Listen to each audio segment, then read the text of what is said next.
पिछले हिस्से में हमने देखा कि सुल्तान और खान गाजी ने सल्तनती अथमानिया को एक मजबूत बुनियाद फ्राहम की और यूरोप की सरजमीन पर पहला कदम रखकर दुनिया को बावर कराया कि अब एक नई इस्लामी ताकत उभर चुकी है।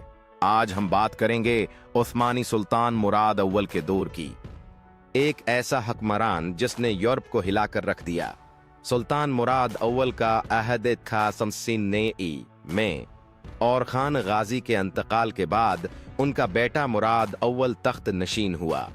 वो न सिर्फ एक अजीम सपा सालार था बल्कि एक सालेह दरवीश सफत और बामल मुसलमान भी था।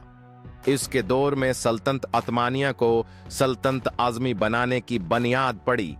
दारुल हुकूमत का इंतकाल मुराद अव्वल ने यूरोप की फतूहात के बाद दारुल हुकूमत को अदर्ना मुंतकिल किया ताकि बल्कान के इलाकों पर बेहतर कंट्रोल रखा जा सके। अदरना न सिर्फ सियासी मरकज बना